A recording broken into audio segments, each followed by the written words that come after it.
آہستگی سے کمرے کا دروازہ کھول کر وہ اندر داخل ہوا۔ اس کے دونوں قدم جیسے من بھر کے ہو رہے تھے۔ نائٹ بلب کی مدھم روشنی میں بس اتنا ہی نظر آ رہا تھا کہ پھولوں سے سجی مسحری کے درمیان میں وہ گمسم بیٹھی تھی۔ چہرہ گھونگھٹ کی آڑ میں چھپا تھا اور فارس خان کا دل جیسے کسی نے مٹھی میں لے کر مسل دیا۔ کیا تم اس قابل ہو کہ تم قدم آگے بڑھاؤ؟ کیا تم اس مقدس رشتے کو نبھانے کے لائق ہو؟ کیا کل صبح جب تم جاگو گے تو آئینے میں اپنی شکل دیکھ پاؤ گے؟ فارس کے اندر سوال گونجے تو بے اختیار اس نے پلٹنا چاہا۔ شرمندگی نے اسے مکمل طور پر اپنی لپیٹ میں لے لیا تھا۔ دروازے سے باہر قدم رکھتے ہی اس کی نگاہ مہمانوں سے بھرے گھر پر پڑی۔ رات کا 1 بج چکنے کے باوجود ابھی تک سب جاگ رہے تھے۔ یہ تو اماں نے زبردستی اسے اس کے کمرے میں بھیجا تھا کہ دلہن کب سے اس کا انتظار کر رہی ہے۔ گہری سانس لیتے ہوئے فارس خان نے خود کو کمپوز کیا۔ یہ بات تو طے تھی کہ رات کے اس پہر اب وہ واپس باہر نہیں جا سکتا تھا۔ ہمت کر کے وہ کمرے میں داخل ہوا اور اس نے دروازہ بند کر لیا۔ پھولوں کی بھینی بھینی مہک نے اس کے ببھرے جذبات کو کس قدر پرسکون کر دیا تو وہ دھیرے دھیرے چلتا ہوا بیڈ کے قریب آ گیا۔ کمرے میں مدھم سانسیں گونج رہی تھی۔ فارس خان نے سر پر پہنا ہوا کلا اتار پھینکا۔ شیروانی کے بٹن کھولتے ہوئے اسے جیسے گھٹن سی ہو رہی تھی۔ چند لمحے تک تو وہ اسی مدھم روشنی میں سامنے بیٹھے وجود کا جائزہ لیتا رہا، جس کے جسم کی ہلکی سی لرزش بھی اسے دور سے محسوس ہو رہی تھی۔ پھر دھیرے دھیرے قدم اٹھاتا ہوا وہ اس کے قریب چلا آیا۔ آہستگی سے بیڈ پر اس کے نزدیک بیٹھتے ہوئے اس نے واضح طور پر محسوس کیا کہ اس کی دلہن نے اپنے پاؤں تھوڑے سے سمیٹ لیے تھے۔ ایک ہلکی سی مسکراہٹ فارس خان کے لبوں کو چھو گئی، لیکن اس کی مسکراہٹ میں عجیب سا درد شامل تھا۔ بہت کچھ غلط کر دینے کا دکھ، بہت کچھ کھو دینے کا ملال، لیکن ایک امید بھی تھی کہ آخر کار اس نے اسے پا لیا تھا اور اب وہ اسے زندگی کی ہر خوشی دے سکتا تھا۔ مجھے معاف کر دو مومنہ، آج سے 2 سال پہلے جو کچھ ہوا تھا اس میں میرا کوئی قصور نہ تھا۔ اگر تم مجھے معاف نہیں کرو گی تو میں کبھی اپنی نظروں میں اٹھ نہیں سکوں گا۔ میں تم سے وعدہ کرتا ہوں کہ جو تکلیف میں نے تمہیں 2 سال پہلے دی تھی میں اس کا ازالہ کروں گا۔ میں تمہیں سر اٹھا کر اس دنیا میں جینا سکھاؤں گا۔ میں تمہاری کھوئی ہوئی عزت تمہیں واپس لوٹاؤں گا۔ یہ فارس خان کا تم سے وعدہ ہے۔ جذبات سے بھرپور لہجے میں کہتے ہوئے اس نے آہستگی سے مومنہ کا ہاتھ تھاما۔ وہ ہاتھ ٹھنڈا یخ پڑ رہا تھا۔ فارس خان نے اس کے ہاتھ کو اپنے دونوں ہاتھوں میں مضبوطی سے جکڑا اور دھیرے دھیرے ہاتھ کی پشت کو سہلانے لگا۔ میں جانتا ہوں کہ جب تک اس رات کی سختی ہم دونوں کے درمیان سے نہیں نکل جائے گی ہم اس نئے رشتے کو نہیں نبھا سکیں گے۔ میں تم سے بہت محبت کرتا ہوں، جذبات سے چور لہجے پہ کہتے ہوئے اچانک ہی وہ چونکا تھا۔ اسے کوئی عجیب سا احساس ہوا تھا۔ مومنہ کے ہاتھ کے پشت پر اس کا ہاتھ کسی چیز سے ٹکرایا اور فارس خان نے بے اختیار ہی دوبارہ اسی چیز کو چھوا جس سے کچھ دیر پہلے اس کا ہاتھ مس ہوا تھا۔ وہ ایک چھوٹا سا گول سا مسا تھا جب مومنہ کے ہاتھ کی پشت پر ابھرا ہوا تھا۔ یہ کیا ہے؟ کیا کوئی چوٹ لگی ہے کیا؟ فارس نے بے اختیار ہی پوچھا، لیکن اگلے ہی پل اس کے 14 طبق روشن ہو گئے۔ اس نے بے اختیار نگاہیں پھاڑ پھاڑ کر دیکھا، مگر اندھیرے کے باعث اسے کچھ دکھائی نہیں دے رہا تھا۔ ایک جھٹکے سے مومنہ کا ہاتھ چھوڑ کر وہ اٹھا اور بیڈ کے ساتھ لگے بورڈ پر ہاتھ مار کر اس نے کمرے کی ساری لائٹس آن کر دی۔ کچھ دیر پہلے اندھیرے میں ڈوبا کمرہ اب روشنی میں نہا چکا تھا۔ سرخ اور سفید گلابوں سے آراستہ حجرہ عروسی کے درمیان میں وہ بیٹھی تھی اور اس کے سامنے بیٹھے فارس خان کے قدموں کے نیچے سے جیسے زمین نکل گئی تھی۔ سامنے بیٹھے ہوئے اس کی دلہن نے آہستگی سے اپنا گھونگھٹ الٹا۔ اس کے لبوں پر پھیلی زہرخند مسکراہٹ نے جیسے فارس کے اوپر ٹھنڈا ٹھار پانی انڈیل دیا۔ تم؟ اس کے لبوں سے سرسراتا ہوا سا نکلا۔ اس نے بے اختیار اس ہاتھ کی جانب دیکھا جسے تھوڑی دیر پہلے اس نے پکڑ رکھا تھا۔ وہاں پر نظر آتا وہ بڑا سا مسا جسے دیکھ کر ہمیشہ ہی اسے کراہت آ جایا کرتی تھی، وہیں پر وہ موجود تھا۔ تم یہاں کیسے؟ زہر میں ڈوبے الفاظ فارس کے لبوں سے ادا ہوئے، لیکن اگلے ہی پل اسے اپنے کمرے کے باہر آہٹ کا احساس ہوا۔ فارس نے گھبرا کر پہلے دروازے کی سمت دیکھا اور پھر اپنے سامنے بیٹھی حریم کو۔ وہ اس کی دلہن مومنہ نہ تھی جس کے ساتھ کچھ گھنٹے پہلے اس کا نکاح ہوا تھا، بلکہ وہ تو حریم تھی، اس کی پھپھو کی بیٹی۔ لیکن وہ یہاں کیا کر رہی تھی؟ اس سے پہلے کہ فارس خان کچھ سمجھ پاتا، اچانک ہی حریم نے اپنے سر پر پہنا ہوا دوپٹہ اتار کر نیچے پھینک دیا اور اپنے کانوں سے جولری نوچ نوچ کر پھینکنے لگی۔ ساتھ ہی ساتھ وہ اونچی اونچی آواز میں چلا رہی تھی۔ فارس خان بری طرح سے بوکھلا گیا۔ یہ کیا کر رہی ہو؟ ہوا کیا ہے آخر تمہیں؟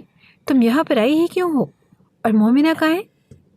پے در پے کئی سوالات کرتے ہوئے وہ اسے روکنے کی کوشش کر رہا تھا۔ باہر سے آنے والی آوازوں میں اضافہ ہو چکا تھا۔ شاید کوئی چابی لاک میں لگا کر اسے کھولنے کی کوشش کر رہا تھا اور زور زور سے دروازہ دھڑدھڑا بھی رہا تھا۔ فارس خان نے گھبرا کر دروازے کی طرف جانا چاہا، لیکن عین اسی لمحے حریم نے اسے دونوں بازوؤں میں جکڑ کر بیڈ کے اوپر دھکا دے دیا اور اسی پل باہر سے لگائی جانے والی چابی سے دروازہ کھل گیا۔ ایک ہجوم تھا جو اندر داخل ہوا اور سامنے کا منظر دیکھتے ہی سب کے قدموں تلے سے زمین نکل گئی۔ بیڈ کی بے ترتیب چادر اور کمرے کا بکھرا ہوا حلیہ، لیکن ان سب کے بیچوں بیچ فارس خان کی شکنجے میں پھنسی حریم جو بری طرح سے رو رہی تھی۔ اس کی حالت صاف بتا رہی تھی کہ کچھ دیر پہلے یہاں کیا ہوا ہے۔ یہ سب کیا ہے؟ اماں جان کے منہ سے صدمے میں ڈوبی ہوئی آواز نکلی۔ میں تیری جان لے لوں گا، گھٹیا انسان۔ میری بیٹی کے ساتھ نکاح کر کے بھی تو اپنے کرتوتوں سے باز نہیں آیا۔ میں نے سوچا تھا کہ شاید تیرے ساتھ اپنی بیٹی کی شادی کر دوں تو اس کی عزت کی حفاظت کرے گا۔ تو اپنی غلطیوں پر شرمندہ ہے، لیکن جو کچھ تو نے میری بیٹی کے ساتھ کیا وہی سب یہاں دہرا رہا ہے، وہ بھی اپنے نکاح کے کچھ گھنٹوں کے بعد۔ میں تمہیں زندہ نہیں چھوڑوں گا۔ یہ محمود صاحب تھے جو یکدم لپک کر آگے بڑھے۔ فارس تو ابھی تک ہکا بکا یہ سب کچھ دیکھ رہا تھا۔ حریم اپنے آپ کو چھڑاتے ہوئے اچانک دوڑتی ہوئی جا کر اپنی ماں سے لپٹ گئی اور بری طرح سے سسک رہی تھی۔ امی، فارس مجھے زبردستی اپنے کمرے میں لے آیا، کہہ رہا تھا کہ اس نے منہ دکھائی کے لیے کوئی تحفہ لیا ہے، میں اسے دے کر بتا دوں کہ وہ اچھا ہے یا نہیں، وہ سسکتے ہوئے کہہ رہی تھی۔ فارس خان کا تو جیسے دماغ ہی گھوم گیا۔ یہ جھوٹ بول رہی ہے، اس نے بولنا چاہا، لیکن شبیر صاحب نے آگے بڑھ کر ایک زوردار تھپڑ اس کے منہ پر دے مارا، اور صرف وہی نہیں، اس کے بعد انہوں نے بے در پہ کئی تھپڑ اس پر برسا دیے۔ شرم آتی ہے مجھے تمہیں اپنا بیٹا کہتے ہوئے۔ اس قدر منہ زور ہیں تمہارے جذبات کہ نکاح کے باوجود تم دوسری لڑکیوں کی عزتوں پر ہاتھ ڈالو گے۔ گھن آ رہی ہے مجھے تمہیں اپنا بیٹا کہتے ہوئے۔ نکل جاؤ میرے گھر سے۔ انہوں نے اس کو گریبان سے پکڑتے ہوئے اسے کمرے سے باہر نکال دیا۔ وہ اوندے منہ زمین پر گر گیا اور آس پاس کئی افراد جمع تھے۔ پورے خاندان کے لوگ تھے اور سب کے تمسخرانہ نگاہیں اس کی جانب اٹھی ہوئی تھی، مگر فارس خان اسے زمین اور آسمان گھومتے ہوئے محسوس ہو رہے تھے۔ جہاں وہ گرا تھا کسی کے مہندی لگے پاؤں سے نظر آ رہے تھے۔ اس سے سر اٹھا کر دیکھا اور وہ مومنہ تھی جو دھواں دھواں ہوتے چہرے کے ساتھ اسے دیکھ رہی تھی۔ مومنہ، خدا کے لیے میرے یقین کرو، مجھے لگا کمرے میں تم بیٹھی ہو، لیکن وہ تو میں نے اسے پہچان لیا کیونکہ… فارس یکدم اٹھ کر مومنہ کے سامنے جا کر کھڑا ہو گیا، لیکن تبھی محمود صاحب لپک کر اس کے پاس آئے۔ دور ہٹ جاؤ میری بیٹی سے، ایک دفعہ پھر اس کی زندگی برباد کرو گے کیا؟ مجھے تم لوگوں کی باتوں میں آنا ہی نہیں چاہیے تھا۔ خبردار میری بیٹی کی طرف نگاہ کی، طلاق دو اسے۔ محمود صاحب مومنہ کو اپنے ساتھ لپٹائے خود بھی زاروں کے دار رو رہے تھے۔ فارس بے بس ہونے لگا۔ اس نے آس پاس نگاہ دوڑائی اور کسی چہرے پر اس کی بات یقین کر لینے کا تاثر نہ تھا۔ پوپھو کے ساتھ لپٹ کر سسکیاں لیتی حریم پر نگاہ پڑتے ہی فارس یکدم چونکا۔ اس کے لبوں پر مسکراہٹ تھی۔ نفرت کی ایک تیز لہر فارس خان کے اندر جاگی۔ اب اسے سمجھ آیا تھا کہ یہ سب کیا تھا، لیکن اب دیر ہو چکی تھی۔ بالکل 2 سال پہلے کی طرح وہ ایک دفعہ پھر سے تماشا بن چکا تھا اور اسی کی وجہ سے مومنہ محمود خان کی زندگی ایک دفعہ پھر داؤ پر لگ چکی تھی۔ محمود صاحب اس کا ہاتھ پکڑ کر اسے گھسیٹتے ہوئے واپس لے جا رہے تھے۔ بابا جان، اسے روکیں، وہ میری بیوی ہے۔ وہ لپک کر باپ کے پاس آیا، لیکن انہوں نے اسے دیکھتے ہی دائیں طرف تھوک دیا۔ میں کسی کی بیٹی کی زندگی برباد نہیں کر سکتا، میں تمہاری شکل بھی نہیں دیکھنا چاہتا۔ 2 سال پہلے جو کچھ کیا تھا ہم نے جیسے تیسے کر کے میں نے اسے فراموش تو کر دیا، لیکن آج تمہارے واقعے کے بعد تو میں اپنی بہن سے بھی نظریں ملانے کے لائق نہیں رہا۔ نکل جاؤ اس گھر سے۔ شبیر صاحب نے اسے گریبان سے پکڑ کر ایک اور زوردار دھکا دیا۔ فارس جیسے نڈھال سا ہوا تھا، پیچھے جا گرا اور اس کی آنکھوں میں آنسو آ رہے تھے۔ اب کی بار تو اماں جان بھی اسے نہیں بچا سکتی تھی۔ سارے مہمان افسوس سے اسے دیکھتے ہوئے اپنے اپنے کمروں میں جانے لگے۔ پھوپھو بھی حریم کو اپنے ساتھ لپٹائے ہوئے اپنے کمرے میں لے گئی۔ فارس خان زمین پر پڑا تنہا رہ گیا اور اس کا دل چاہا کہ وہ پھوٹ پھوٹ کر رو دے، لیکن وہ جانتا تھا کہ اپنے باپ کے سخت مزاج سے وہ اچھی طرح واقف تھا۔ اگر انہوں نے اسے گھر سے جانے کا حکم دے دیا ہے تو وہ دوبارہ اسے یہاں نہیں رہنے دیں گے۔ دھواں دھواں پڑتے چہرے کے ساتھ وہ زمین سے اٹھ کھڑا ہوا۔ ایک معمولی سی لڑکی نے اسے شکست دے دی تھی، اور وہ فارس خان جسے اپنی شخصیت پر بڑا گھمنڈ تھا وہ اسے سمجھ ہی نہیں پایا۔ شکست خوردہ انداز میں گھر سے نکل کر وہ روڈ پر چلتا چلا گیا۔ وقت ماضی کی جانب سفر کرتا چلا گیا۔ اس کے قدم آگے اٹھ رہے تھے مگر ذہن پیچھے کی جانب بھاگ رہا تھا۔ ہر اچانک ہی 2 سال پہلے کی وہ رات چھم سے اس کے خیالوں میں اتر آئی، جب اس کی زندگی پوری طرح سے طے و بالا ہو گئی تھی۔ وہ 6 فٹ کا شاندار پرسنالٹی کا انسان اپنی ہی نظروں میں زمین بوس ہو گیا۔ ارے میرا بیٹا آ گیا۔ دروازے سے اندر داخل ہوتے ہی اماں نے آگے بڑھ کر اس کا ماتھا چوما۔ کمروں سے نکل نکل کر نہ جانے کون کون سے لڑکے لڑکیاں اسے دیکھنے آ رہے تھے۔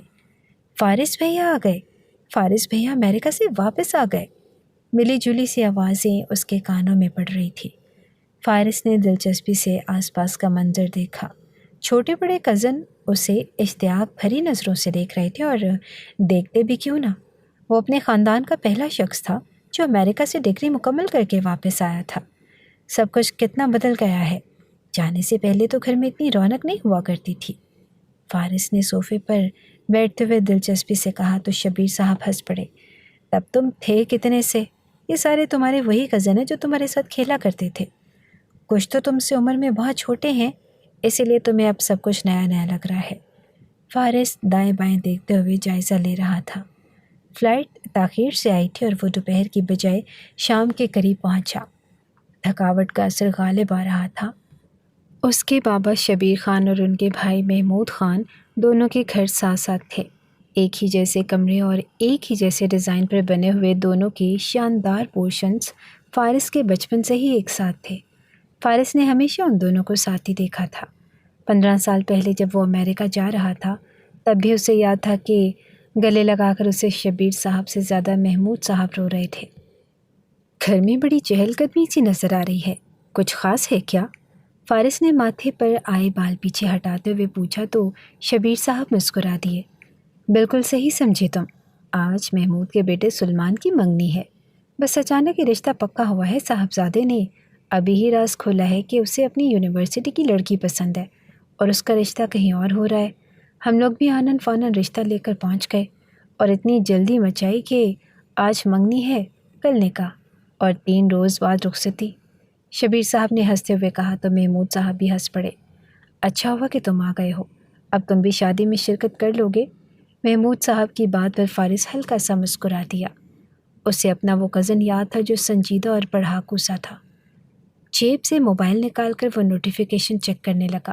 چچا جان اور باپا جان آپس میں باتوں میں مصروف ہو گئے تھے اور اماں جان کچن کا جائزہ لینے کے لیے چلی گئی تھی۔ یہ لیں جوس۔ فارس چونکا۔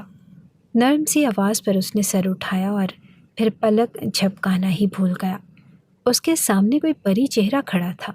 گلابی رنگ کے لمبی سی فراک میں اس کا گلابی آنچل سر سے ڈھلک گیا اور گہرے سیاہ بالوں کے کرلز نمایاں ہو گئے تھے۔ آنکھوں میں گہرا گہرا کاجل ڈالا گیا تھا، یوں لگ رہا تھا کہ جیسے وہ منگنی کی تقریب کے لیے مکمل طور پر تیار ہے۔ اس کے سبھی چہرے پر نظر پھسلتے ہوئے فارس کی نگاہ اس کے دائیں کان میں پہنے جھمکے تک جا پہنچی۔ اس کا جھمکا اس کے دوپٹے سے اٹک رہا تھا۔ فارس بھائی جوس لے لیں؟ اب کی بار وہ قدرے بیزاری سے بولی۔ شاید وہ چونکا، وہ جھکے جھکے تھک گئی تھی۔ فارس یکدم چونک اٹھا اور خود کو سنبھالتے اس نے جلدی سے ٹرے میں رکھا جوس کا گلاس اٹھا لیا۔ تبھی وہ آگے بڑھ گئی اور کمرے میں موجود سب کو گلاس دینے لگی۔ مومنہ بیٹا جا کر اپنی امی سے کہو کہ لڑکی والوں کے فون پر فون آ رہے ہیں، ہمیں اب وہاں چلنا چاہیے۔ اماں جان نے اسے مخاطب کیا تو فارس چونکا۔ ارے یہ مومنہ ہے؟ اس کے ذہن میں 15 سال والی چھوٹی سی مومنہ گھوم گئی جو 2 چٹیاں بنا کر اسکول جایا کرتی تھی۔ اس نے سر پر ہاتھ مارا، اور صرف وہی بڑا نہیں ہوا تھا، باقی سب بھی بڑے ہو گئے تھے۔ خود اس کی عمر 29 سال تھی۔ مومنہ اس سے عمر میں 9 سال چھوٹی تھی، اور یہی وجہ تھی کہ وہ اسے پہچان نہیں پایا تھا۔ وہ کمرے سے باہر چلی گئی اور اس کی ہیل کی ٹک ٹک دیر تک فارس کو سنائی دیتی رہی۔ چلو فارس بیٹا، اٹھ کر نہا دھو کر فریش ہو جاؤ، تمہیں بھی ہمارے ساتھ لڑکی والوں کے گھر جانا ہے۔ اماں جان نے کہا۔ پہلے تو شاید وہ شدید بیزار ہوتا، لیکن اب وہ ان سب کے ساتھ کہیں بھی جانے پر تیار تھا۔ جلدی سے ووٹ کھڑا ہوا، اور سلمان کی شادی ختم ہو جائے تو پھر میں تمہیں باقاعدہ طور پر یہ بزنس دوں گا۔ اب تم نے بزنس کی ڈگری کر ہی لی ہے تو اپنے باپ کا کاروبار بھی سنبھال لو، مجھ سے اب مزید مشقت نہیں ہوتی۔ شبیر صاحب نے پیار سے اس کے کندھے پر ہاتھ رکھا۔ وہ ان کا فخر تھا، اور یہ فخر ان کے لہجے سے چھلک رہا تھا، مگر فارس کا دھیان تو فی الحال اسی پری چہرے کی جانب تھا۔ وہ مسکراتے ہوئے اپنے کمرے کی جانب بڑھ گیا۔ اماں جان نے نہ جانے اس کے کتنے کپڑے سلوا کر الماری میں ہینگ کر رکھے تھے۔ ناپ اس کے مطابق تھا۔ الماری کے سامنے سفید رنگ کا کرتا شلوار پہن کر کھڑے ہوتے ہوئے مسکرا دیا۔ واقعی ماں کو اولاد کے بارے میں سب کچھ پتہ ہوتا ہے۔ گیلے بالوں میں انگلیاں پھیرتا وہ کمرے سے باہر نکلا تو سب لوگ لڑکی والوں کے گھر جانے کے لیے تیار ہو چکے تھے۔ ان کا گھر زیادہ فاصلے پر نہ تھا۔ گاڑیوں میں بیٹھ کر سبھی لوگ وہاں جا پہنچے۔ وہ مڈل کلاس سے لوگ تھے، اور مگر انہوں نے بڑا شاندار اہتمام کر رکھا تھا۔ سلمان نے جب اپنی منچاہی لڑکی کو منگنی کی انگوٹھی پہنائی تو شرم سے سرخ پڑتے چہرے کے ساتھ وہ بھی مسکراتی، اور سلمان تو بے انتہا خوش تھا۔ فارس نے نگاہ بچا کر ادھر ادھر دیکھا۔ سامنے ہی لڑکیوں کے جھرمٹ میں سے وہ دکھائی دے گئی۔ لمبے گھیردار فراک کو سنبھالتے ہوئے اس نے ہاتھ میں ایک چھوٹا سا بچہ اٹھا رکھا تھا۔ پیار سے اس کے گال چومتے ہوئے وہ اسے چپ کروا رہی تھی۔ فارس کو وہ بے حد اچھی لگی۔ پوری محفل کے دوران وہ بار بار نظر گھما کر اسی کو ڈھونڈنے لگتا۔ کبھی وہ کسی کا بچہ اٹھا کر گھوم رہی ہوتی، اور کبھی کان لگائے اپنی ماں کی کوئی بات سن رہی ہوتی۔ فارس کو اندازہ ہو رہا تھا کہ وہ کافی ہیلپ فل قسم کی لڑکی ہے۔ منگنی کی رسم ختم ہوئی تو سبھی واپس نکلنے لگے۔ کل انہیں نکاح کے لیے ایک دفعہ پھر آنا تھا، اور اسی لیے سبھی کو جلدی تھی۔ چاچا جان اپنی گاڑیوں میں کافی سارے افراد بٹھا کر جا چکے تھے، اور بابا جان بھی آخری فرد کو گاڑی میں بٹھا کے اب ڈرائیونگ سیٹ پر بیٹھ رہے تھے۔ دیکھ لو اگر کوئی رہ گیا ہے تو اسے بھی اب اپنی گاڑی میں لے آنا، میری گاڑی میں اب گنجائش نہیں۔ بابا جان نے اسے آواز لگائی تو اس نے ہاں میں سر ہلاتے ہوئے پیچھے مڑ کر جائزہ لیا۔ کوئی بھی نہ تھا، اور وہ اکیلا ہی رہ گیا تھا۔ اس نے گاڑی میں بیٹھ کر گاڑی سٹارٹ کی، لیکن اس سے پہلے کہ گاڑی گھماتا اچانک ہی تیز تیز بھاگتی ہوئی وہ اندر سے باہر نکلی۔ فارس بھائی رکیے، سب لوگ مجھے چھوڑ کر چلے گئے ہیں، حالانکہ میں بتا کر واش روم گئی تھی اور وہ روحان سی ہو رہی تھی۔ چہرے پر اتنی گھبراہٹ پھیلی تھی جیسے واقعی وہ سب لوگ اسے چھوڑ کر جا چکے تھے۔ گئے تو نہیں، میں تو ابھی ادھر ہی ہوں، فارس نے شوخ آواز میں کہا اور اپنی طرف کا دروازہ کھول دیا۔ وہ بھاگ کر گاڑی میں آ بیٹھی۔ چلیں جلدی سے گاڑی چلائیں، مجھے کل پہننے والا جوڑا بھی پریس کرنا ہے، اور کل صبح میرا ایگزام ہے، مجھے اس کی بھی تیاری کرنی ہے، ابھی تک میں نے بک بھی نہیں کھولی۔ وہ جلدی سے بولی، اور فارس جو دلچسپی سے اس کا جائزہ لے رہا تھا اس نے گاڑی سٹارٹ کر دی۔ پورے راستے وہ ڈھکی چھپی نظروں سے اس کا جائزہ لیتا رہا۔ وہ حسن کا پیکر تھی، نہ صرف حسین بلکہ اسے اٹھنے بیٹھنے اور بات کرنے کا سلیقہ بھی آتا تھا۔ کم عمری کی وجہ سے لاؤبالی پن تو تھا، لیکن وہ بچگانہ ہرگز نہ تھی، اور یہی بات تھی جو فارس کو کلک کر کے گئی تھی۔ راستے میں آئس کریم شاپ آئی تو اس نے انتہائی اعتماد سے فارس کو کہا، فارس بھائی مجھے یہاں سے آئس کریم دے دیں، مجھے اس شاپ کی آئس کریم بہت پسند ہے۔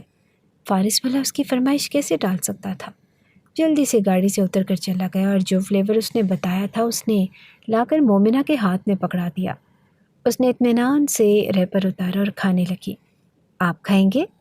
عذرائے مروت اس سے بھی پوچھ لیا، لیکن اس نے مسکرا کر سر چھٹک دیا۔ میں اتنی شکری چیزیں نہیں کھاتا، اس نے کہا اور دوبارہ سے گاڑی سٹارٹ کر دی۔ وہ کندھے اچکا کر دوبارہ سے کھانے لگی۔ گھر کے نزدیک پہنچنے تک اس نے جلدی جلدی آئس کریم کھا کر اس کا ریپر گاڑی میں ہی چھپا دیا تھا۔ پلیز کوئی پوچھے تو اسے مت بتائیے گا کہ میں نے آئس کریم کھائی ہے، اس نے لجاجت سے کہا تو فارس چونکا۔ کیوں؟ تمہارے آئس کریم کھانے پر پابندی ہے کیا؟ اس کے سوال پر وہ پراسرار سے انداز میں مسکرا دی۔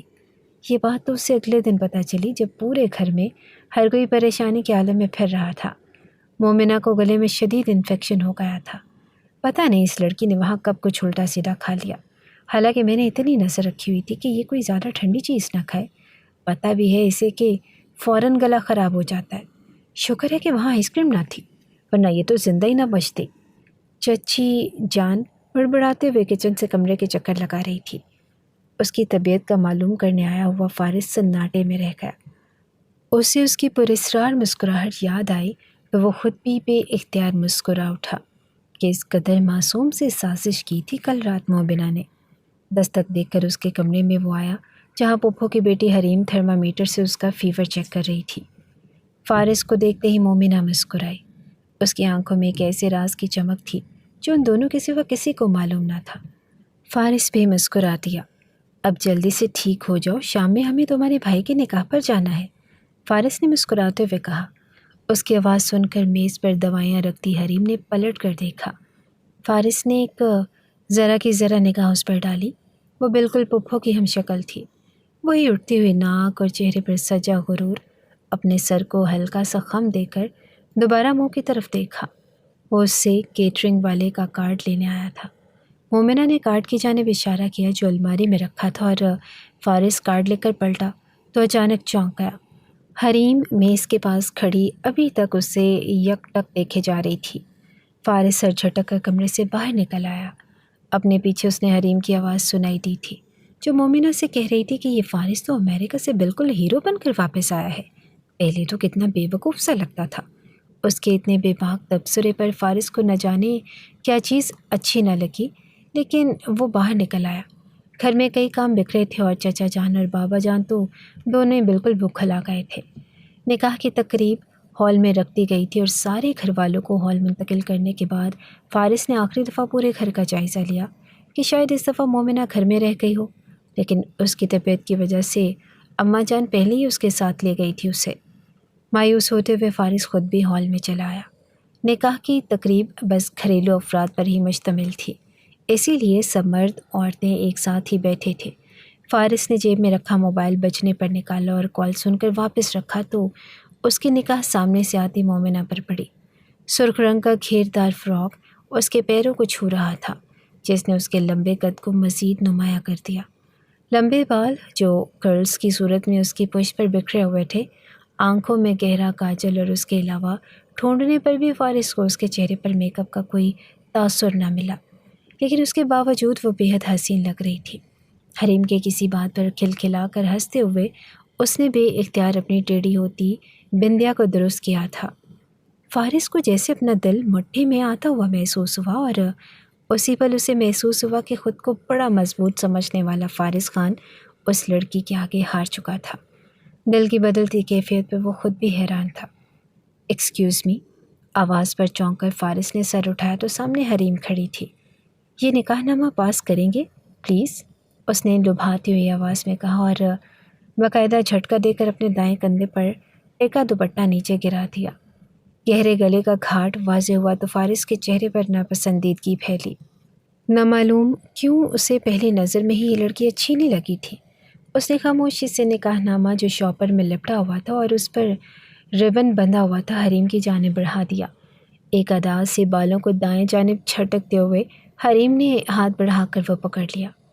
تبھی فارس کی نگاہ اس کے دائیں ہاتھ پر پڑی سفید رنگت پر چگمگاتا پڑا سا مسا نمایاں ہو رہا تھا اور انتہائی کریہ لگ رہا تھا۔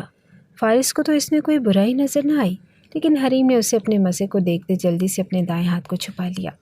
شاید اسے اپنی اس خامی سے بہت چڑ تھی۔ وہ ایک ادا سے پلٹی تو اس کے بال فارس کے سینے سے ٹکرائے۔ واضح ناپسندیدگی کی لہر اس کے اندر پھیل گئی تھی، لیکن اس نے خود پر ضبط کر لیا۔ یہ بات تو طے تھی کہ اسے یہ لڑکی بالکل اچھی نہیں لگی۔ اس کے بعد وہ مومنہ کو ڈھونڈتا رہا، لیکن وہ اسے کہیں دکھائی نہیں دی۔ نکاح کی تقریب ختم ہو چکی تھی۔ 2 روز بعد مہندی تھی اور اس کے بعد رخصتی۔ اس دوران لڑکیوں نے گھر میں وہ ہنگامہ مچایا کہ فارس نے کانوں کو ہاتھ لگا لیا۔ امریکہ میں ہی اچھا تھا، اگر وہاں اتنا شور کسی گھر میں ہوتا تو وہ لوگ نوائز پولیوشن کی دفعہ لگا دیتے اور باقاعدہ پولیس گرفتار کرنے کے لیے آ جاتی۔ لڑکیاں ڈھول پیٹتے ہوئے اونچی اونچی آواز میں گلا پھاڑ کر گا رہی تھی۔ جب اس نے اپنے کانوں پر ہاتھ رکھتے ہوئے سلمان سے کہا، وہ ہنس پڑا۔ یار، یہی تو ہمارے گھروں کی خوبصورتیاں ہیں۔ جوائنٹ فیملی میں ہونے کے باوجود ہم لوگ کبھی آپس میں لڑے نہیں، بہن بھائیوں کی طرح رہتے ہیں۔ ابھی دیکھو شادی میری ہے اور بے حال تم سب لوگ ہو رہے ہو۔ سلمان نے اس کے کندھے پر ہاتھ مارا تو فارس بھی ہنس پڑا۔ اچھا یار، میں سونے چلتا ہوں، کل تمہاری مہندی ہے، صبح سے اٹھ کر گھر کی سجاوٹ کرنی پڑے گی۔ فارس نے اٹھتے ہوئے سلمان سے ہاتھ ملایا۔ سارا رونق اور شور ہنگامہ محمود صاحب گھر کے پورشن میں تھا۔ ان کی جانب والا حصہ خاموش تھا اور اکا دکا روشنی جل رہی تھی۔ شبیر صاحب اور اماں جان بھی محمود صاحب کے پورشن میں موجود تھے۔ فارس بری طرح سے تھک چکا تھا، لیکن جو کچھ بھی تھا اسے یہ سب بہت اچھا لگ رہا تھا۔ دھیرے دھیرے گنگناتے ہوئے وہ اپنے حصے کا دروازہ کھول کر اندر چلایا۔ جیب میں رکھا موبائل نکال کر وہ اوپر آئی نوٹیفیکیشن دیکھ رہا تھا۔ بابا نے اپنے کاروبار کی آؤٹ لائن اسے بھیجی تھی، جسے وہ فارغ وقت میں اسٹڈی کر رہا تھا۔ ابھی بھی وہ اسی فائل کو کھول کر دیکھ رہا تھا اور اپنے کمرے کا دروازہ کھول کر وہ خاموشی سے اندر داخل ہو گیا۔ اندر اندھیرا تھا اور شاید جاتے وقت اماں سارے گھر کی لائٹس بند کر گئی تھی۔ اندر داخل ہوتے ہی فارس نے دروازہ بند کیا اور تھکے ہارے انداز میں بیڈ پر ڈھیر ہو گیا۔ موبائل اس کے ہاتھ میں ہی تھا، تبھی وہ یکدم چونکا۔ چوڑیوں کی کھنکھناہٹ نے اس کی توجہ اپنی جانب مبذول کر لی تھی۔ کون ہے کمرے میں؟ وہ سرد کے ساتھ بیڈ سے اٹھ کھڑا ہوا۔ شاید کوئی لڑکی کپڑے تبدیل کرنے یا تیار ہونا اس کے کمرے میں چلی آئی تھی۔ چوڑیوں کی کھنکھناہٹ اس کے قریب آئی۔ اندھیرے میں اس کی آنکھیں اب دیکھنے کے لائق ہو گئی تھی۔ ایک ہیولا سا سامنے نظر آ رہا تھا۔ کون ہے یہاں؟ فارس جلدی سے اٹھا، لیکن وہ جو کوئی بھی تھی یکدم اس سے لپٹ گئی۔ فارس سن کھڑا رہ گیا۔ اس کے تو قدموں کے نیچے سے زمین نکل گئی۔ یہ سب تو اس نے سوچا ہی نہیں تھا۔ مجھے اچھی طرح سے پتا ہے کہ تم پہلی نظر میں ہی اپنا دل مجھ پر ہار بیٹھے، لیکن وہی مردوں کی فطریہ نا، اور کہ تم کبھی اس کا اظہار نہیں کرو گے۔ لیکن میں ان دبو اور کمزور پاکستانی لڑکیوں کی طرح نہیں ہوں جنہیں اپنی محبت کا اظہار کرنا نہیں آتا۔ میں حریم ہوں، جسے چاہتی ہوں اسے کھل کر بتا دیتی ہوں۔ اس کے سینے سے لگی وہ کہہ رہی تھی اور فارس کا تو دماغ گھوم اٹھا۔ اس نے پوری قوت سے حریم کو دونوں بازوؤں سے پکڑ کر ایک زوردار جھٹکا دیا۔ پیچھے پلٹ کر بیڈ کے ساتھ لگے سوئچ بورڈ پر ہاتھ مارتے اس نے پورے کمرے کی لائٹس روشن کی اور پلٹ کر دیکھا تو سامنے کھڑی حریم کو دیکھتے ہی اس کا خون کھول اٹھا تھا۔ وہ دوپٹے سے بے نیاز تھی۔ اس نے بالوں کو کان کے پیچھے اڑیستے ہوئے وہ اب مسکرا رہی تھی۔ بس بھی کر دو فارس، مجھے پتہ ہے کہ امریکہ میں یہ سب چیزیں کامن ہیں اور شاید تم بھی پسند کرتے ہو، اسی طرح کے بولڈ اظہار محبت کو کرو گے، اسی لیے میں نے خود کو زیادہ دیر تم سے چھپانا مناسب نہیں سمجھا۔ بتاؤ، تم خود امی سے ہمارے رشتے کی بات کرو گے یا میں کروں؟ ایک ادا سے چلتی ہوئی ایک دفعہ پھر اس کے نزدیک آئی، دائیں ہاتھ سے اپنے کالر کو پکڑ کر ایک طرف کو کرتے جیسے اس نے فارس کو دعوت نظارہ دیا تھا۔ تم چاہو تو میں تمہارے لیے کچھ بھی کر سکتی ہوں، کیونکہ حریم کو جو پسند آ جائے میری نگاہوں میں اس کے علاوہ باقی سب زیرو ہو جاتا ہے۔ وہ بالکل فلمی انداز میں ڈائلاگز بول رہی تھی۔ فارس نے اپنے اٹھتے ہاتھ کو بڑی مشکل سے روکا۔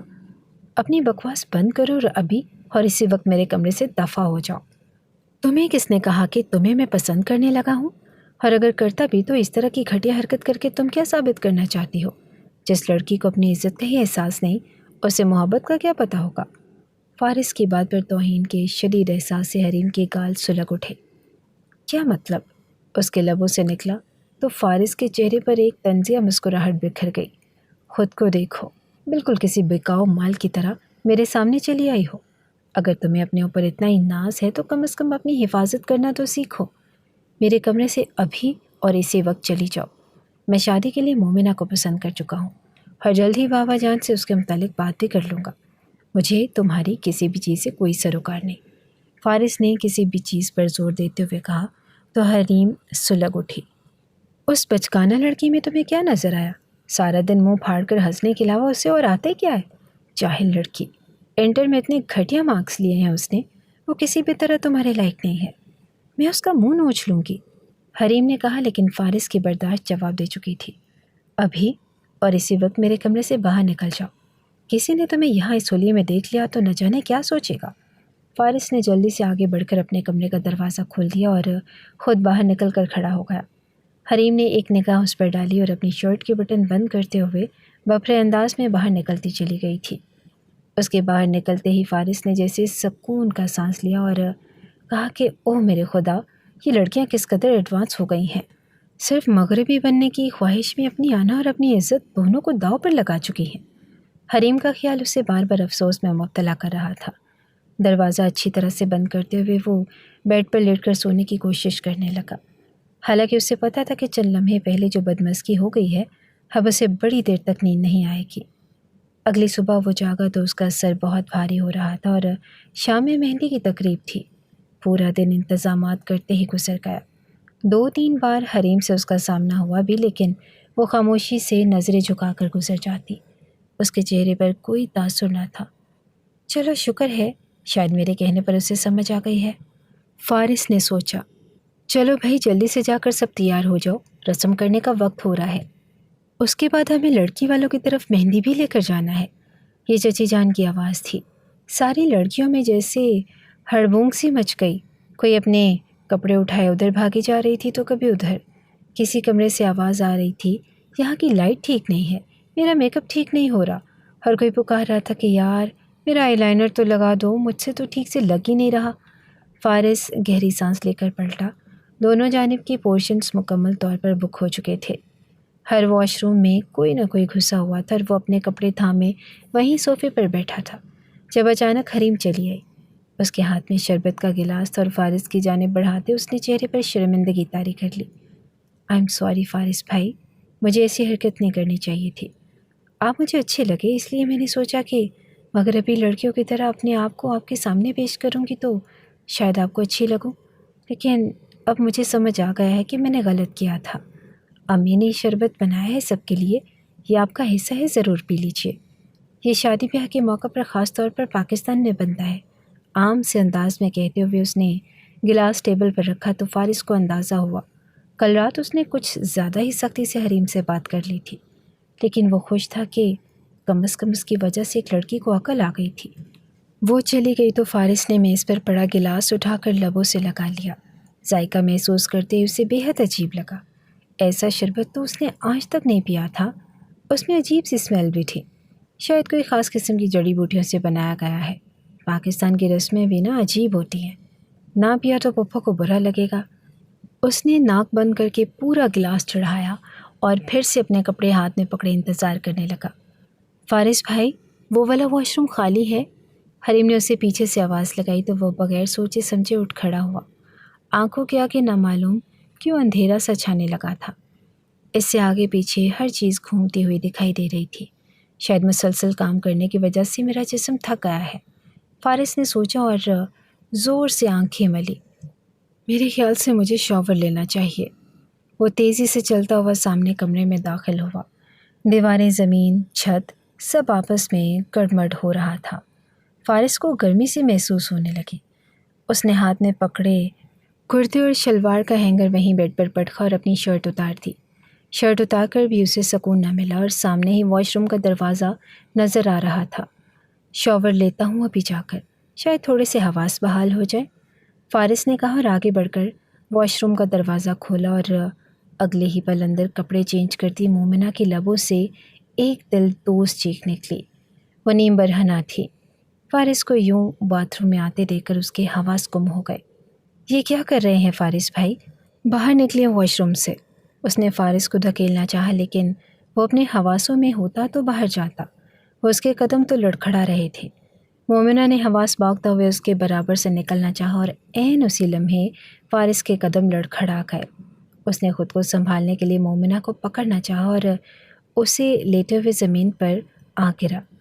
مومنہ کی کربناک چیخیں پورے گھر میں گونجی تھی۔ فارس کے بھاری وجود تلے دبی وہ زور زور سے چلا رہی تھی اور تبھی کمرے کے کھلے دروازے سے ایک ہجوم اندر داخل ہوا۔ ان سب کو حریم لے کر آئی تھی اور او میرے خدا، فارس بھائی نے یہ کیا کیا؟ مومنہ کے ساتھ انہوں نے؟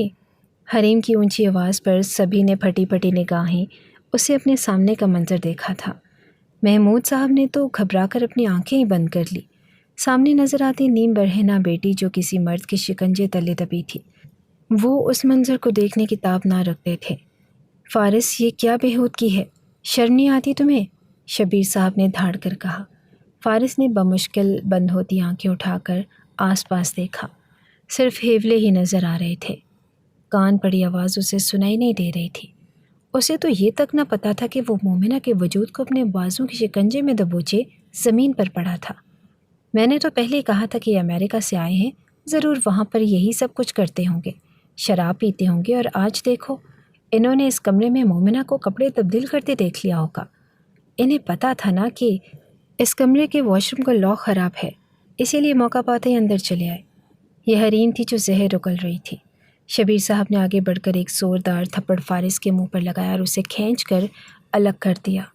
چچی جان نے جلدی سے آگے بڑھ کر اپنی چادر مومنہ پر ڈالی جو بری طرح سے لرز رہی تھی۔ چلو یہاں سے۔ سارے خاندان والے تماشا دیکھ چکے تھے۔ منہ پر انگلیاں رکھے وہ سب یہ سارا منظر دیکھ رہے تھے اور ہر کسی کے منہ پر الگ ہی کہانی تھی۔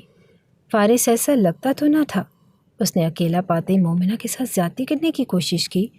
نہ معلوم اس نے کیا کچھ کر دیا ہوگا۔ ہم سب تو اتنی دیر سے پہنچے۔ یہ خاندان کی ایک عورت تھی، چچی جان، جو مومنہ کو اپنے ساتھ جکڑے ان کے پاس سے گزر رہی تھی۔ ان کے قدم لڑکھڑا گئے۔ جوان بیٹی پر ایسی تہمت لگ چکی تھی جسے دھونا اب ان کے بس میں نہ تھا۔ مومنہ کے قدم من بھر کے ہو رہے تھے اور کمرے میں آتے ہی وہ پھوٹ پھوٹ کر رونے لگی۔ دوسری جانب شبیر صاحب مار مار کر تھک گئے تو انہوں نے فارس کو جھٹکے سے نیچے چھوڑ دیا۔ وہ جہاں گرا وہیں زمین پر آنکھیں بند کر کے لیٹ گیا۔ کچھ سمجھ آ رہا تھا کہ اسے یہ سب کیا ہوا ہے۔ جب سے اس نے وہ شربت پیا تھا تب سے اس کے سر پر نشہ سوار ہو گیا تھا۔ باہر لاؤنج میں کھڑی حریم مسکراتے ہوئے دونوں کمروں کو دیکھ رہی تھی، جہاں ایک میں مومنہ تڑپ تڑپ کر رو رہی تھی اور دوسرے میں فارس کو مسلسل گالیاں اور کوسنے دیے جا رہے تھے۔ محمود صاحب کا بس نہیں چل رہا تھا کہ وہ آگے بڑھ کر فارس کو قتل کرتے، صرف اور صرف وہ اپنے بھائی کی وجہ سے مجبور تھے۔ تھک ہار کر وہ پھوٹ پھوٹ کر رونے لگے۔ باہر کھڑی حریم نے گہری سانس لی اور چپکے سے میز پر رکھا وہ گلاس اٹھا کر کچن میں چلی آئی۔ چوکیدار کے کمرے سے شراب کی بوتل حاصل کرنا اتنا بھی مشکل نہ تھا۔ اس نے یہ شراب شربت میں گھول کر فارس کو پلا دی تھی۔ نتیجہ اتنا اچھا ہوگا یہ تو اس کے وہم و گمان میں بھی نہ تھا۔ گنگناتے ہوئے گلاس اچھی طرح دھو کر اس نے واپس شیلف پر رکھ دیا اور جو کچھ وہ چاہتی تھی وہ ہو چکا تھا۔ فارس کا امیج سب کی نگاہوں میں برباد ہو چکا تھا اور مومنہ کو سب نے نیم برہنہ حالت میں دیکھ لیا۔ وہ تو زندگی بھر کے لیے اپنی نظروں میں ہی نہیں اٹھ سکتی تھی اور بربادی اب اس کا مقدر تھی۔ ایک ہی وار سے اس نے اپنے دونوں دشمنوں کو چاروں شانے چت کر دیا۔ گنگناتے ہوئے وہ مومنہ کے کمرے کی طرف بڑھ گئی۔ ابھی اسے اس کے آنسو پہنچنے، اس کے ساتھ ہمدردی کا ڈرامہ بھی تو کرنا تھا۔ بات جنگل میں آگ کی طرف پھیلتی چلی گئی۔ فارس سب کو سمجھا سمجھا کر تھک گیا۔ اس رات جو کچھ بھی ہوا وہ سب ایک غلطی تھا۔ وہ اپنا سر پکڑ کر دیوار پر مارنے لگتا۔ لوگوں کی نفرت بھری نگاہیں اسے برداشت نہیں ہوتی۔ کل تک جو سب لوگ اسے فخر سے دیکھتے، آج ایک نظر ڈالنا بھی گوارا نہیں کرتے۔ چچا جان نے تو ان لوگوں کی طرف آنا جانا ہی چھوڑ دیا تھا۔ مومنہ نے تو کمرے سے قدم بھی باہر رکھنا چھوڑ دی اور پورے خاندان میں مشہور ہو گیا کہ فارس نے مومنہ کے ساتھ زیادتی کرنے کی کوشش کی ہے۔ وقت گزرتا رہا۔ دونوں خاندانوں نے ایک دوسرے سے بات چیت بند کر دی اور صرف حریم ہی تھی جب کبھی کبھار فارس سے ملنے چلی جاتی، لیکن فارس کو تو اس کے چہرے سے بھی نفرت ہو چکی تھی۔ اس نے خود کو کاروبار میں اتنا مصروف کر لیا کہ صبح کا نکلا رات گئے گھر آیا کرتا۔ دن گزرتے رہے، خاندان میں موجود ہر چھوٹے بڑے کا رشتہ طے ہونے لگا۔ صرف ایک مومنہ ہی تھی جس کا اول تو کوئی رشتہ ہی نہیں آتا، اور اگر آتا بھی تو رشتے والے اونچی اونچی آواز میں پوچھتے کہ یہی وہ لڑکی ہے جس کے ساتھ اس کے کزن نے زیادتی کرنے کی کوشش کی تھی؟ کیا وہ کامیاب بھی ہو گیا تھا یا نہیں؟ لوگ پوچھتے تو آنکھوں میں آنسو لیے مومنہ اٹھ کر اپنے کمرے میں بھاگ جاتی۔ ہر بات کی اطلاع فارس تک تو پہنچ جاتی۔ بابا جان نہ صحیح مگر اماں جان تو ممتا کے ہاتھوں مجبور ہو کر اس سے بات کر ہی لیتی تھی۔ وقت گزرتا رہا، یہاں تک کہ 2 سال کا عرصہ بھی گزر گیا اور اس روز اس نے مومنہ کو اپنے کمرے کے ٹیرس میں بیٹھے پھوٹ پھوٹ کر روتے دیکھ لیا۔ آج اسے دیکھنے کے لیے ایک اور فیملی آئی تھی اور انہوں نے بھی آتے یہی سوال کیا کہ کیا مومنہ ایک کنواری لڑکی ہے یا نہیں۔ فارس کی برداشت جواب دے چکی تھی۔ وہ سیدھا شبیر صاحب کے کمرے میں چلا آیا اور کہنے لگا کہ بابا جان، میں مومنہ سے شادی کرنا چاہتا ہوں۔ اگر آپ سب کو لگتا ہے کہ اس روز میں نے اس کے ساتھ زیادتی کی تھی تو اس سے اچھا تو اور کچھ ہو ہی نہیں سکتا کہ میں ہی اسے اپنے نکاح میں لے لوں، اس نے دو ٹوک انداز میں کہا تھا۔ شبیر صاحب اس سے چند لمحے دیکھتے رہے اور پھر نفرت سے منہ پھیر لیا، لیکن انہوں نے اس کی بات کو سنجیدہ لے لیا۔ اگلی شام ہی وہ لوگ باقاعدہ طور پر فارس کا رشتہ لے کر مومنہ کے گھر پہنچ گئے۔ پہلے تو محمود صاحب آگ بگولہ ہو گئے، لیکن بیوی کے سمجھانے پر انہوں نے ٹھنڈے دل سے سوچا تو انہیں اپنی بیٹی کا مستقبل بس اسی ایک چیز میں نظر آیا۔ ٹھیک ہے، کوئی دھوم دھڑکا نہیں ہوگا، بس سادگی کے ساتھ کل شام مومنہ اور فارس کا نکاح ہو جائے گا۔ میں اپنی بیٹی اس گھٹیا شخص کے حوالے کرنا تو نہیں چاہتا، لیکن میں مجبور ہوں، محمود صاحب نے کہا، اور فارس کو یقین آیا، لیکن وہ لوگوں کی نفرت چاہتے سہتے تھک چکا تھا۔ اس کی زندگی کی سب سے بڑی خواہش پوری ہو رہی تھی۔ نکاح کا وقت آیا تو اس نے کپ کپاتے ہاتھوں سے نکاح نامے پر دستخط کر دیے۔ سبھی بت بنے آس پاس کھڑے تھے اور صرف ایک حریم ہی تھی جو بے چین تھی۔ مومنہ کے ساتھ اس کا نکاح ہو چکا تھا۔ وہ ابھی تک بے یقین تھا اور لوگ اب آہستہ آہستہ نارمل ہونے لگے، کہ جیسے انہوں نے فارس کو معاف کرنا شروع کر دیا تھا۔ وہ اکیلا لاؤنج میں رکھے صوفے پر بیٹھا جب اماں جان اس کے قریب آئی۔ مومنہ کب سے کمرے میں تمہارا انتظار کر رہی ہوگی، اپنے کمرے میں کیوں نہیں جاتے؟ انہوں نے کہا تو فارس نے ایک زخمی نگاہ ان پر ڈالی۔ وہ ماں تھی اور سمجھ گئی۔ زندگی میں آگے بڑھو بیٹا، بہت کچھ غلط ہو جاتا ہے مگر اسے ٹھیک بھی تو ہم نے ہی کرنا ہوتا ہے۔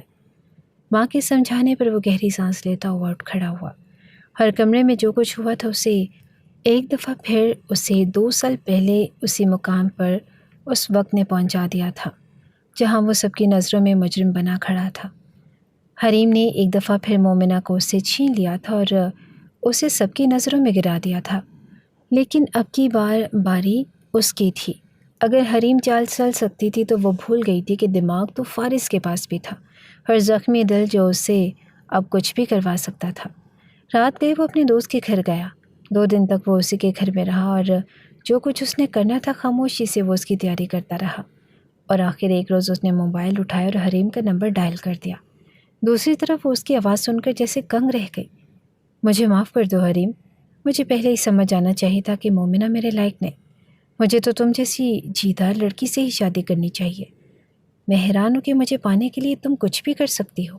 تو سوچو، جب میری تم سے شادی ہو جائے گی تو تم مجھے کتنا خوش رکھو گے، فارس نے کہا، اور دوسری جانب حریم تو جیسے گنگ ہی رہ گئی۔ خوشی کے مارے اس کی آنکھوں سے آنسو نکل آئے۔ شادی؟ تو کیا تم مجھ سے شادی کرو گے؟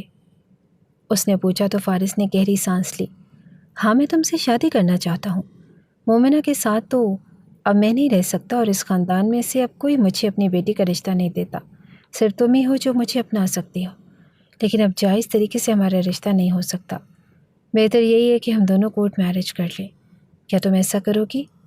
فارس نے پوچھا تو دوسری جانب حریم تو جیسے خوشی سے اچھل ہی پڑی۔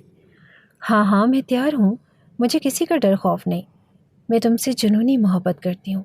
میں تمہیں بتاؤں گی کہ میں اس مومنہ سے کتنی بہتر ہوں۔ تم بتاؤ کب شادی کرنی ہے؟ اس نے پوچھا تھا اور فارس کے لبوں پر ایک زخمی مسکراہٹ بکھر گئی۔ میں تمہیں ایک ایڈریس دے رہا ہوں، یہ میرے ایک دوست کا گھر ہے، کل دوپہر کے وقت یہاں آ جانا اور میں مولوی اور گواہوں کا بندوبست کر لوں گا۔ نکاح کے بعد ہم دونوں شمالی علاقہ جات کی جانب نکل جائیں گے اور پھر کبھی واپس نہیں آئیں گے۔ میرے پاس اتنا بینک بیلنس ہے کہ میں کسی نئی جگہ پر ایک نیا بزنس کھڑا کر سکتا ہوں۔ فارس کی بات پر حریم کے 2 پاؤں ہی زمین پر نہ ٹک رہے تھے۔ فکر مت کرو، میں ضرور آ جاؤں گی۔ فارس نے فون کاٹا تو اس کے لبوں پر ایک طنزیہ مسکراہٹ بکھر گئی۔ اب اپنی شکست کا مزہ چکھنے کے لیے تیار ہو جاؤ حریم، اس نے سوچا، اور اگلے دن وہ مقرر وقت سے پہلے ہی تیار ہو کر بیٹھ گیا تھا۔ اس نے فیصلہ کر لیا تھا کہ اب کوئی اسے کچھ بھی کہے وہ آگے سے ایک لفظ نہیں کہے گا، بلکہ سب کچھ عملی طور پر کر کے دکھائے گا۔ دیے گئے وقت پر حریم اندر داخل ہوئی اور اس نے ماسک سے چہرہ ڈھانپ رکھا تھا۔ فارس کو سامنے دیکھتے ہی وہ کھل اٹھی۔ دیکھو میں کیسی لگ رہی ہوں؟ کہاں ہے مولوی؟ میں اب دیر نہیں کرنا چاہتی۔ شکر ہے کہ وہ مومنہ نامی منحوس ہڈی ہمارے درمیان سے نکلی۔ ہاں، میں بہت شکر ادا کر رہا ہوں کہ اس روز تم نے مجھے شربت میں شراب ملا کر پلا دی تھی، جس کے سبب میں لڑکھڑاتے ہوئے اس واش روم میں چلا گیا جہاں تم نے مجھے بتایا تھا۔ میں تو نہیں جانتا تھا کہ اس واش روم کا لاک خراب ہے، لیکن تم جانتی تھی، اسی لیے تو تم نے مجھے وہاں بھیجا۔ اگر اس روز وہ سب کچھ نہ ہوا تھا تو بھلا مجھے کیسے پتہ چلتا کہ تم کتنی جیدار لڑکی ہو اور محبت کو پانے کے لیے کچھ بھی کر سکتی ہو۔ فارس نے اس کا ہاتھ تھاما تو وہ ہنس پڑی۔ آخر کار تمہیں میری محبت کا یقین آ ہی گیا۔ آئی ایم سو سوری، میری وجہ سے تمہیں اتنے سال لوگوں کی نفرت کا سامنا کرنا پڑا۔ اس واش روم میں نے ہی مومنہ کو بھیجا تھا۔ مجھے پتا تھا کہ وہ کپڑے تبدیل کر رہی ہے، اور جب بھی میں نے جان بوجھ کر تمہیں وہاں بھیجا، اور پھر سب کو میں ہی بلا کر لائی تھی۔ لیکن جب مومنہ ہمارے درمیان سے نکلی تو آپ نے پھر سے اپنے نکاح کی بات اس کے ساتھ کر دی۔ میں نے اسے آپ سے بدزن کرنے کی انتہائی کوشش کی، لیکن وہ بھی شاید اپنے پے در پہ ٹھکرانے جانے سے تنگ آ چکی تھی، اسی لیے پکے ہوئے پھل کی طرح جھولی میں گرنے کو بالکل بےتاب تھی۔ دلہن بن کر کتنے مزے سے تمہارے کمرے میں جا کر بیٹھ گئی۔ وہ تو شکر ہے کہ کل رات میں نے اسے اجلے عروسی سے اٹھا کر ساتھ والے کمرے میں بٹھا دیا تھا۔ اس سے جھوٹ بولا کہ مزدوروں کو فارس کے کمرے میں کوئی کام کرنا ہے، کوئی سامان رکھنا ہے، اور وہ بھی عقل کی اتنی اندھی ہے کہ میری بات مان لی اور اس کی جگہ دلہن بن کر میں بیٹھ گئی۔ مجھے شرمندگی تو ہے، لیکن میں تمہیں پانے کے لیے کچھ بھی کر سکتی ہوں۔ وہ گردن کڑائے اپنی فتح کے کارنامے بیان کر رہی تھی۔ فارس نے افسوس بھری نگاہ اس پر ڈالی۔ کیا تم اب میرے ساتھ اپنے گھر والوں کو دھوکہ دے کر شادی کر سکتی ہو؟ فارس نے پوچھا تو وہ کہکہا لگا کر ہنس پڑی۔ یہ بھی کوئی بات ہے؟ اتنے بڑے بڑے کارنامے میں نے یوں ہی تو نہیں کیے۔ یہ سب کچھ تو میں نے تمہیں پانے کے لیے ہی کیا ہے۔ آف کورس، مجھے کسی کی پرواہ نہیں، چاہے میری ماں مرتی ہے مر جائے، اور چاہے میرے باپ کو ہارٹ اٹیک آتا ہے تو آئے۔ نخوت سے بال چھٹکتے ہوئے اس نے فارس کی جانب دیکھا جو اپنی جگہ سے اٹھ کھڑا ہوا تھا۔ بس حریم، مجھے تمہارے منہ سے یہی سب سننا تھا اور سب بلوانا تھا، اس نے کہا اور آگے بڑھ کر کمرے کا دروازہ کھول دیا، اور حریم کے قدموں کے نیچے سے تو جیسے زمین ہی نکل گئی۔ شبیر صاحب، محمود صاحب، چچی جان، اماں جان، یہاں تک کہ حریم کی ماں بھی وہیں کھڑی تھی اور منہ پر ہاتھ رکھ کر اپنی بیٹی کے الفاظ سن رہی تھی۔ یہ سب کیا ہے فارس؟ تم نے مجھے دھوکہ دیا۔ تم نے مجھے یہاں اس لیے بلایا تھا کہ ہم کورٹ میرج کر لیں گے، اس نے کہا تو فارس مسکرا دیا۔ اتنے دھوکے تم نے دیے، اگر اپنے آپ کو مظلوم ثابت کرنے کے لیے دھوکہ میں نے دے دیا تو اس میں کیا برائی ہے؟ فارس نے ایک نگاہ مومنہ پر ڈالی جس کی آنکھوں میں آنسو تھے۔ 2 سال تک وہ سب کی نگاہوں میں مجرم بنی رہی، لیکن آج آخرکار سب کو پتہ چل گیا کہ وہ پاک صاف تھی۔ فارس، جس نے 2 سال تک خود کے اوپر ایک زانی کا لیبل سہا تھا، سب جان چکے تھے کہ اس کی کوئی غلطی نہ تھی اور گزرے ہوئے ماہوں سال واپس نہیں آ سکتے تھے۔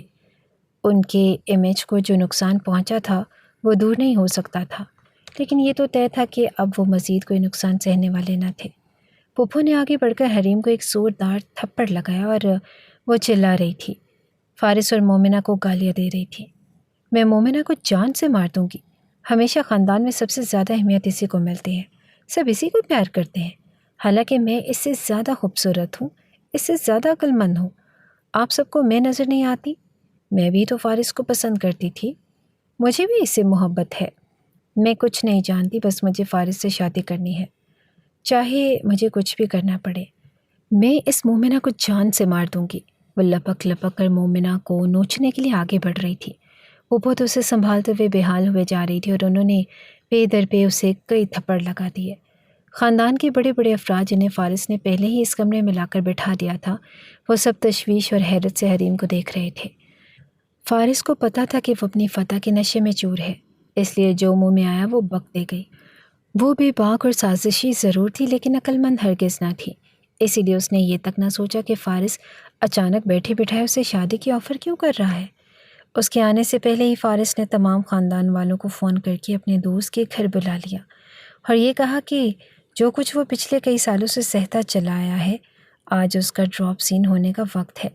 جس طرح ان سب نے اپنی آنکھوں سے مومنہ کو نیم برہنہ حالت میں اس کے شکنجے میں دیکھا تھا اور اسے سچ مان لیا تھا، اسی طرح آج انہیں حریم کو بھی سچ اگلتے ہوئے دیکھ لینا چاہتے۔ فارس کی قسمت اچھی تھی کہ جو کچھ اس نے سوچا تھا بالکل ویسا ہی ہوا۔ اپنی طاقت کے نشے میں چور حریم نے اپنے منہ سے ہی وہ سب کچھ اگل دیا تھا جو کچھ وہ کرتی رہی تھی۔ شبیر صاحب نے آگے بڑھ کر ایک افسوس بھری نگاہ حریم پر ڈالی۔ مومنہ پر الزام تراشی بند کرو، وہ اچھی اور نیک لڑکی ہے، اسی لیے سب اس سے پیار کرتے ہیں، اور تمہارے کرتوت تو شروع سے ہی کسی سے ڈھکے چھپے نہیں۔ ہر 4 روز بعد تمہاری کسی لڑکے کے ساتھ ڈیٹنگ کرنے کی تصویریں مجھے کوئی نہ کوئی بھیج رہا ہوتا ہے۔ تم میری بہن کی بیٹی ہو، اسی لیے میں آج تک نظر انداز کرتا رہا، لیکن اب تم نے انتہائی حد پار کر دی ہے۔ تم نے چوکیدار کے کمرے سے شراب چرائی اور اسے شربت میں ملا کر فارس کو پلایا تاکہ تم اس سے وہ سب کچھ کروا سکو جو تم چاہتی تھی۔ کتنی گری ہوئی نیچ حرکت کی ہے۔ تمہارا بندوبست تو کرتا ہوں میں، اب تم چاہو یا نہ چاہو میں تمہاری شادی کر دوں گا۔ محمود آفس میں جو یتیم لڑکا ہے جس کی بیوی پچھلے سال مر گئی تھی اور وہ شراب بھی پیتا ہے، اسے کہو کہ رشتہ لے کر آئے۔ حریم کا رشتہ اسی کے ساتھ پکا کر دیتے ہیں، ویسے بھی اسے شراب کی بوتلوں کو استعمال کرنے کا بہت شوق ہے۔ شبیر صاحب نے نفرت سے کہا تو وہ زور زور سے چلاتے ہوئے پھوٹ پھوٹ کر رونے لگی۔ فارس نے آگے بڑھ کر مومنہ کا ہاتھ تھام لیا۔ وہ جو چادر کو خود پر سمیٹے سکڑی سمٹی کھڑی تھی، آنسو بھری نگاہیں اٹھا کر اس نے فارس کو دیکھا۔ فارس کے دل کو جیسے کچھ ہوا تھا۔ اب رونا نہیں، اب میں تمہیں اتنی خوشیاں دوں گا کہ پچھلے 2 برسوں کی ساری تکلیفوں کا ازالہ ہو جائے گا۔ فارس نے محبت سے کہا اور مڑ کر چچا جان سے بولا، میں اپنی بیوی کو اپنے ساتھ لے جانا چاہتا ہوں، کیا آپ دونوں کی اجازت ہے؟ اس نے محمود صاحب اور شبیر صاحب سے پوچھا تو محمود صاحب مسکرا دیے۔ تم دونوں نے بہت ظلم سہا ہے، ہمیں اندازہ نہ ہوا کہ گھر میں رہنے والے بچے یہ سب کچھ کر سکتے ہیں۔ تم دونوں کو خوش رہنے کا حق ہے، اس لیے اب اپنی زندگی جیو۔ محمود صاحب نے فارس کے سر پر پیار سے ہاتھ رکھا تو اس نے ایک نگاہ مومنہ کی طرف ڈالی جو اپنی آنکھوں کے آنسو پونچھتے ہوئے مسکرا رہی تھی۔ فارس کو اندازہ ہو گیا کہ آنے والی زندگی اب ان دونوں کے لیے بہت حسین ہو گئی ہے۔ حریم کو اس کے کیے کی سزا مل گئی تھی اور خاندان بھر میں جنگل کی آگ کی طرح یہ خبر پھیل گئی کہ حریم نے یہ سب کچھ دھوکے سے کیا تھا۔ سبھی لوگ دانتوں میں انگلیاں دبا کر رہ گئے تھے۔ انہیں چھٹانگ بھر کی لڑکی سے سب کی امید نہ تھی۔ فارس کی ہمراہی میں مومنہ کو اپنے سارے زخم بھولنے لگے۔ فارس نے اسے اتنی خوشیاں دی کہ واقعی اسے لگنے لگا تھا جیسے وہ کسی جنت میں آ گئی ہو۔